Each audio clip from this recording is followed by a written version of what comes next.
Hey, so this is going to be a recap of our half marathon in Disneyland. Stick around, we're going to tell you all about it.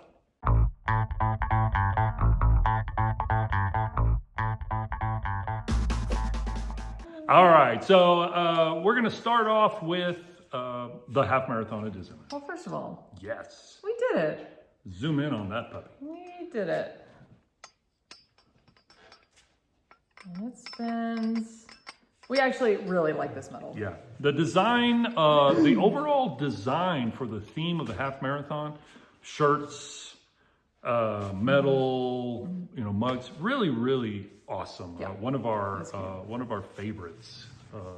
Really, really nice. Yep. Half marathon. Let's start with What do you want to start with? the Race layout. day? Yeah. Like the route? Yeah, Okay. the corrals and the route. First of all, like we always say, the party is in the back. They had, okay, A, B, C, D, E, F, G, H, I, 9 corrals. But the really neat thing, if you've ever been to a race at Disney World and you're in, corral whatever, and there's like 1,000 waves within the corral, Yeah. it seemed like they were sending out the entire corral at a time. Yeah. So that's why there were so many. That was pretty neat. They started the race at 5 after 5, but it was about 5 minutes every corral. And it was great. It was nice. And it was nice being in the corral. Lots of really neat costumes, nice people. We had some short conversations with people, but it went well. The start it was great. And we were back in H. Yes. So from where we were, we couldn't see the start line. That's fine. But we, knew it was over there somewhere, and we eventually started moving. Yeah. But it was good. I think we were running by 5:35 or 40, somewhere in there. Yeah. So not bad. The weather for us was perfect. It was beautiful. It was about 49 degrees in the morning. We felt great. 60 something, I think, when we finished. Yeah. It was gorgeous, Yeah. and it was overcast almost the entire time we were out there. At the very, very, very end, the sun started to come out. I was holding my sunglasses the entire time. I never needed to put them on. I actually had my sunglasses with me in a pocket, and I never took them out. Yeah. So that was a nice bonus. Yeah. And then the race itself. So we started off, the first part of it is always really congested because you got to go down this little street and then turn and go down this street. And then finally we get to Catella where it expands a little bit. We can breathe. So our first mile was pretty slow, just trying to get through all that. Yeah. But then we got into the parks. And so we took a really interesting route. We popped into California Adventure right at Cars Land. And so it was just gorgeous. Oh man, that was It was so beautiful. Cars Land at the, night. The back way, right? So that was beautiful. you see the Cadillac Range and all that. And we got to run through that. And then we almost immediately popped out of California Adventure, went backstage, went through this little tunnel, stuff we would never see otherwise. Yeah. And then we popped out in by Small World in Disneyland. Yeah. So then we kind of went around this way through Disneyland. So we went through by Small World, we went through Toontown. We did. Wait, how did we do that? Yeah, did we go backstage again? If you We must have gone backstage. And if again. you're interested, we'll put a link to the race footage video so you can see all of the other things that we even kind of missed when we were running through some cool stuff. Because the route was weird. I didn't even know there was a tunnel. Yeah, it's like employee access stuff. We went through Batu. We ran through where'd we go? Frontierland. We did New Orleans Square, Frontierland.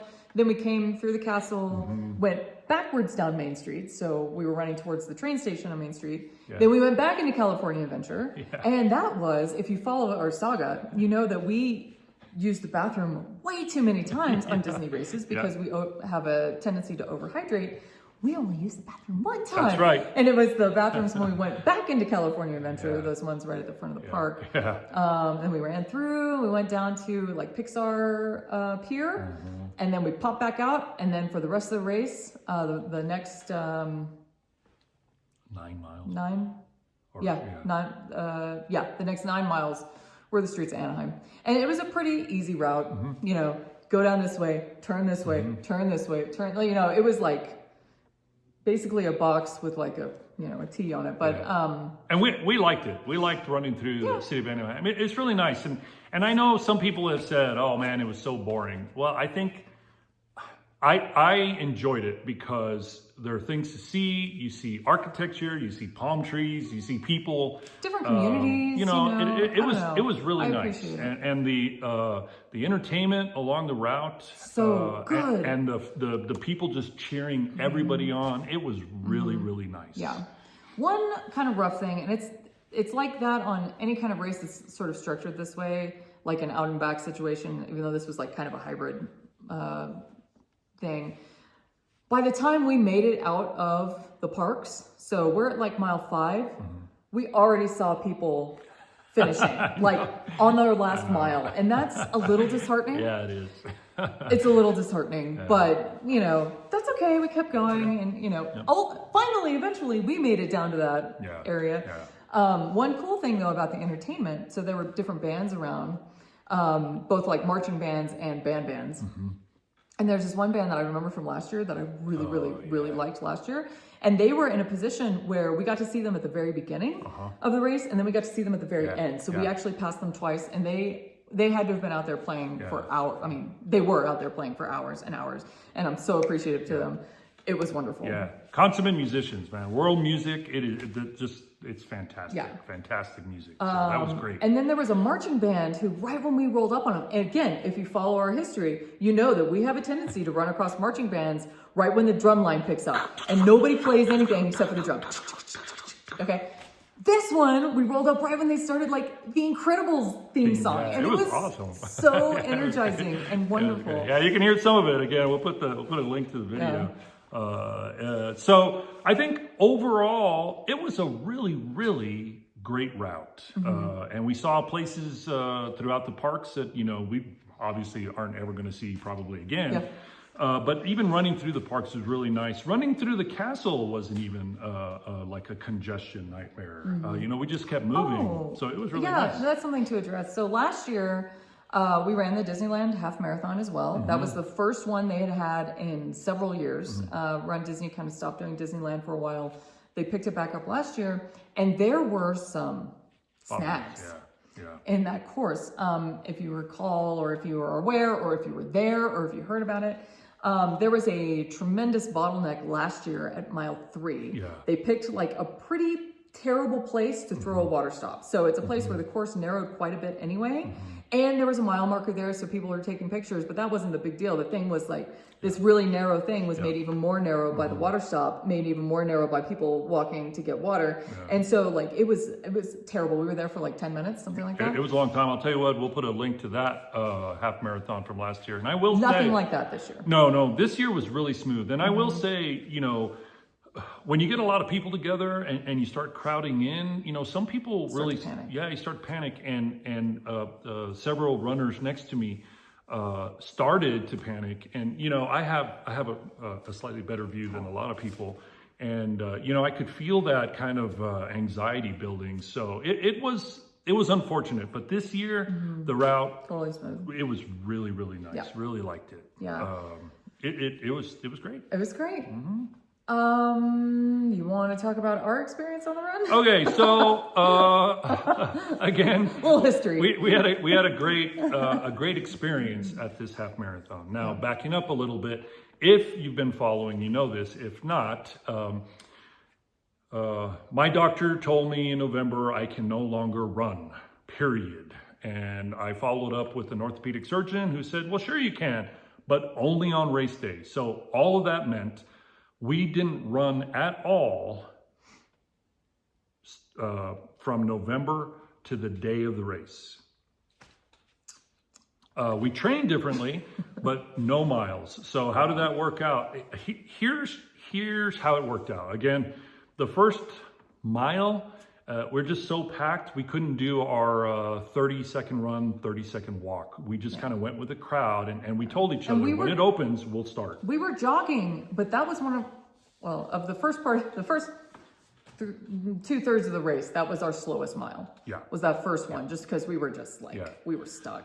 And then we finally got onto our, and that first mile, the only thing on my mind was, am I going to start hurting, and am I going to have to stop? Because we had not run at all. But I wasn't. So we finally got to a point where, hey, let's start our gym boss up. Let's do our 30-30. And we did. And boy, we ran some of the fastest miles we have ever run. So mile 3, 4, 5, 6, and 7 were really consistently great miles for us. And you know, we're eating our jelly bellies and we're drinking water or our electrolyte water, and it was looking really, really good. And then what happened? And then it wasn't. And we bonked, We man. bonked. We hit the wall. Big time. And we... At about mile 9.5. 9. So the last several miles of the run were very, very difficult. My hips started tightening up. I lost a lot of energy. We were still doing walk run, but my legs were moving much slower. You were doing fine. Well, yeah, you were doing better. Yeah, but it was rough. It was you rough. know, we finally finished. We made it across the finish. We walked a lot of the last mile, honestly, because I was kind of done. Yeah. And when we got to where we could see the finish line, you know, we picked it up a little bit and we ran across the finish line. Hey, you got to look good for the picture. You will notice in the finish line, I am smiling real big, Yeah. and it's because I've never been so happy to be done with a race. Yeah. I was in some pretty bad pain. Yeah. So we have taken a really good critical look at everything that contributed to that feeling and everything that went wrong, so that we can change it. Because 1 week from tomorrow, we're signed up for a full marathon. Which again, when the doctor's like, sure, just save your miles for race day. It's like, bro, I don't think you're a runner, are you? That doesn't work that way. Here's something. Oh. So it's a good thing, and you know, Laura, It's a really good thing that it's we a good bonked. thing that we bonked, and it's a good thing that we had a rough last portion of the half marathon, because it has forced us to look critically at how are we going to do a full marathon. We would have gone in with a false sense of security if that had felt good. So here's some outcomes of that. One, we did not fuel during the race properly, and so we have a plan and what we're going to do for the upcoming marathon. 2. Wait, do you want to talk about that? Yeah. Or do you want to get through the list? Yeah, let me get through the list. Okay, because I may have some data. 2. No, I forgot. 2. Again, we ran some of the fastest miles, and not just one, but you know, in succession, that we've ever run. And looking at our final time for the half marathon, we were off of our fastest half marathon ever by about 9 minutes. And we had not run at all since November. At 3, my knees didn't hurt. Yay! And that was the reasoning behind you can no longer run for my doctor. My knees didn't hurt. Now everything else did, but my knees didn't. So those were some really good things, and they're things that we need to carry with us as we figure out what we're going to do for this full marathon. So since the end of the race, and since we were able to get, let me just back up. So after the race, first of all, we ate like 2 bananas. Because it was just like, I need some food right now. They were good bananas. We went into the park, we went into DCA, and we had a Nutella Mickey waffle, which was like precisely what my body needed to get back to normal. Go to Schmoozies. Schmoozies, it was amazing. Okay, so back it up. So since that experience, I have been making a long list of things that we want to do different for this race, because it was a serious reality check. We had put a lot of faith in living at high altitude and having that like kind of carry us, because last year the races that we did, we felt that we were bolstered quite a bit by our lung capacity and the you know, running at sea level versus running at 8,500 feet. That did not carry us this time, and so like we were reminded that there are lots of other tools in our tool belt that we need to for sure do. Fuel. And use. So the first one is fueling. So a few elements to that. First is like before and during. Before the run and during the run. We did both of those wrong this time. So before the run, A couple of rookies. what were we thinking? So the day before, you know, we flew into Anaheim on Friday night. Yeah. We had Saturday where we just went to the expo and we were gonna go to bed early. Right. We did. Get our stuff. We did that. What we also did, and Andrew and Aaron, we love you, but we can't do this again. We hung out with some friends for like several hours. Yeah. And what that meant was we were walking around, we were standing, we stood in line at like a place to get some food, and we. Another thing we did was we went to Palm Breeze Bar, which is the new like hotel bar at the Disneyland Hotel Villas. We went there and we ordered the absolute wrong thing that we could have ordered on the day before a race. A spicy pizza. It was a pizza with chorizo and arugula and this like weird pepper cream sauce. Like it was I will spare you the details. So it was a huge mistake. So if you watch our video of the actual race and you make it to the end and we cross the finish line, you're going to hear some sobbing, which is real, honest sobbing. And then one of the neatest statements I've heard at a finish line, and that is, "Oh God, I know. I regret everything that I ate yesterday." I regret everything that I ate yesterday because that's why I felt so bad. I had a rough night, y'all. I had a rough night, and that didn't help. That was the culprit. Anyway, so we're not going to mess around the day before. No, we're going to stay off our feet. We are going to walk to the expo. It's about a half a mile from our hotel. It's not a big deal. That's it. Just move our legs, go to the expo, get our stuff, go back to the hotel. We're going to take food with us because we are driving to this one, so we can load up an ice chest with cooked pasta and bread and all the stuff that we would normally eat on the day before a race. That's what we're going to do. And we're going to take it cheesy on the day before this race. We're not. Even like, I think the energy that it takes these two introverts to like talk to people, even if they're friends or family, like we're going to have to be chill. Yeah, we're going to have to. At this. Okay. So that's the day before. Now the day of, we also messed up on what we were eating. We did get that long line that we were standing on the day before with our friends was to go to this new place called Soul Sister in downtown Disney to get some tofu rice bowls to have for breakfast. That was awesome. That was awesome. It was such That was our breakfast race day, and it was fantastic. Perfect. Some, it's like rice, tofu. There were greens. I did pick off the greens because of the night I had. And then tofu and rice. There was like cucumber or something. I don't know. There was some other stuff. It was just some carrots. Perfect. Carrots. Perfect little breakfast. We will not be eating a rice bowl at this race.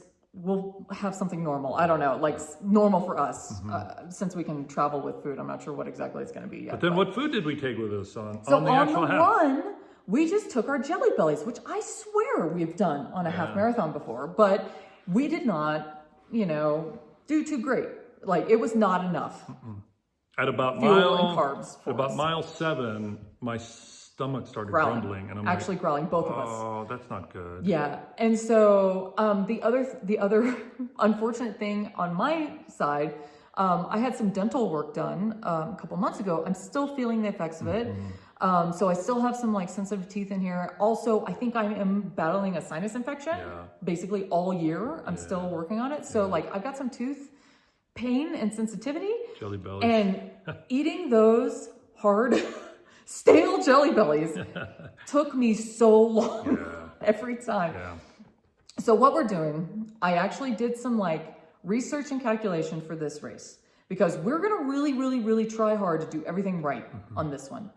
So usually what we do is like when we were marathon training in the past, and it's been like 2 years since we've trained and actually trained for a marathon. Like every mile and a half or so, we'll eat something.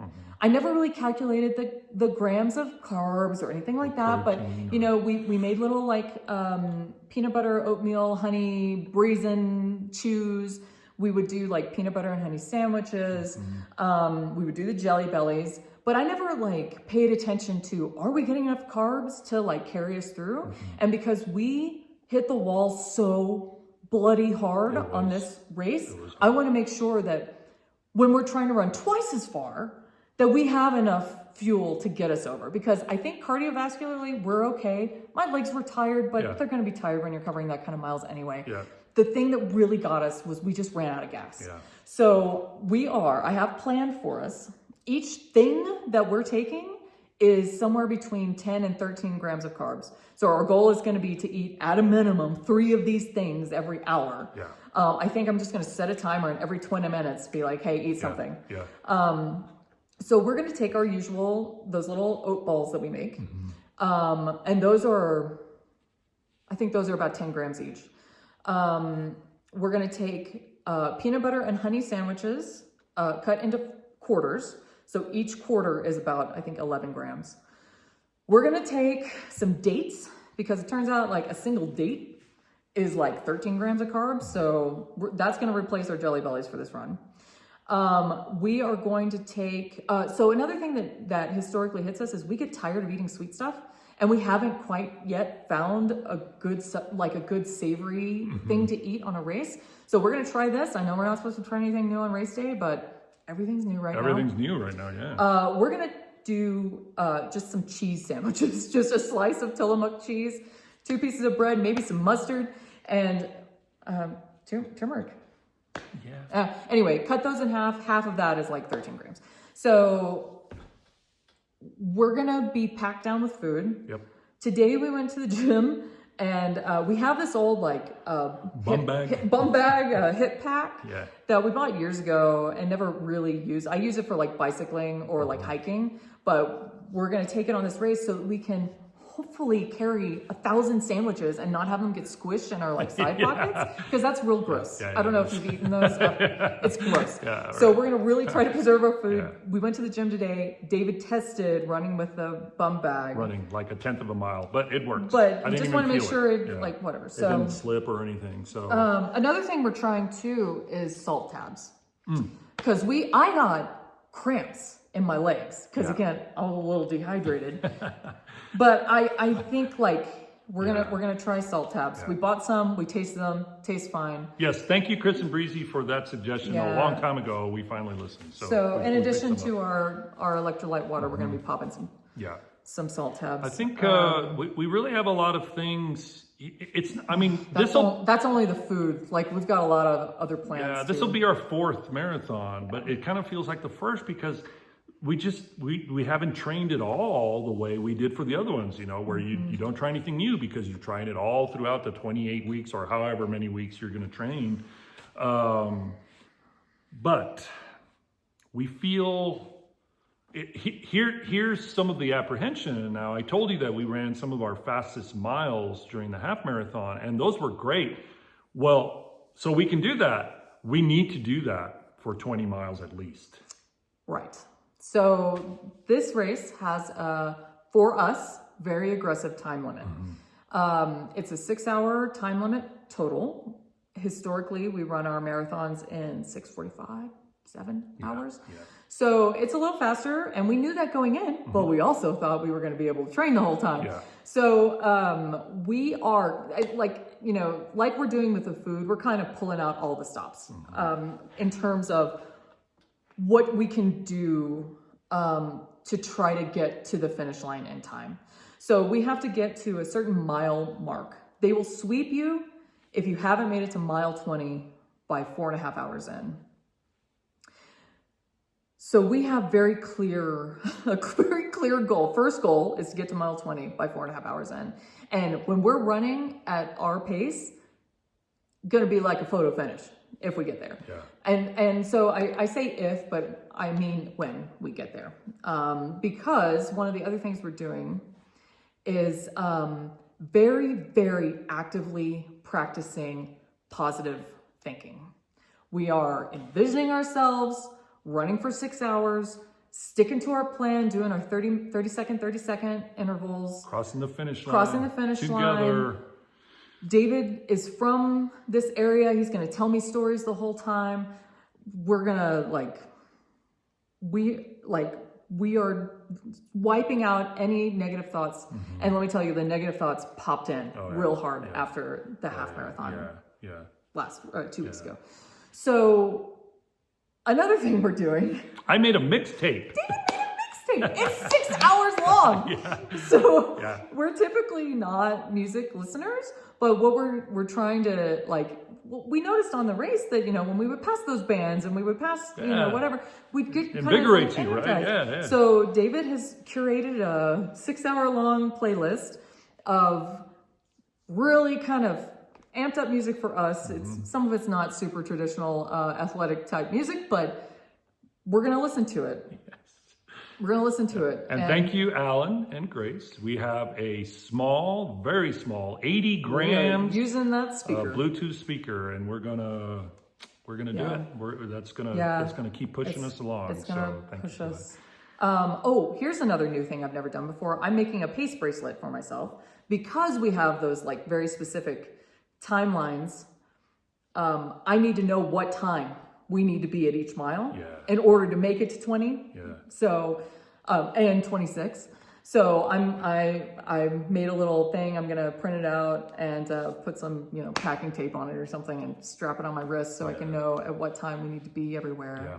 So lots of new things, but we're just kind of hoping that all of that is going to keep us moving. And then after the race, we felt like we had been rolled over by a steamroller. Oh, after the half, yeah. After the last, our bodies hurt so much. I attribute that to Doc's orders of not running until race day. Like we felt like we had never run a day in our lives. Yeah. Our joints hurt, our muscles hurt, everything hurt so much. It took us like 3 days to be able to walk normal again, and that is not normally what happens to us after a half marathon. Yeah. So another thing that we're doing is, again, we're driving, so we can just load up the car with whatever we need. We're taking the Theragun. Right. We're taking the magnesium foam. The foam roller. We're taking the foam roller. We're taking our lacrosse balls that we used to like rub on our feet and stuff. Right. We're gonna take the BioFreeze. We're gonna take Epsom salt. Like we're taking everything to just like try to make our bodies feel better because we do have a couple of days after the race to spend time with friends and family. Yeah. It'd be really nice if we weren't completely miserable that whole time. So that's our plan.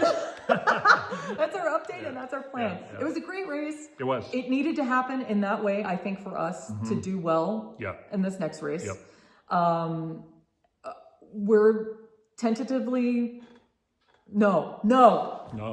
We're super optimistic. Yes, that's right. About this next race. Stay positive. Positive thoughts. Now, speaking of positive thoughts, after the half marathon, we got to hang out with two of the most wonderful people we've ever met or known, Alan and Grace. And here's some footage. It was just so nice. We got to hang out with them. They took pictures of themselves with their medals in Disneyland. It was just great. And thank you so much, the two of you. Thank you for taking time out of your busy schedule to hang out with us. It was great. I mean, the shake was amazing, and we are going to hold you to taking us to Joe's next time we're there. But it was really nice, and thanks to all of you who just sent us positive thoughts. It really told us we could do it. We could use some next weekend too. Please. Hey, even if you don't mean it, can you just send us some? Because that was. That means a lot. And anyway, thank you very much. And if you're new to this channel and you're wondering what this is all about, if you could, hit like, hit subscribe, and hit the notifications bell. We will have an update for you. We're going to hit the road in 6 days. And we'll have an update next week of our El Paso journey and expo. And then we're going to run a full marathon. I just know we can do it. We'll obviously let you know as soon as we can. It is always an adventure with you. See you soon.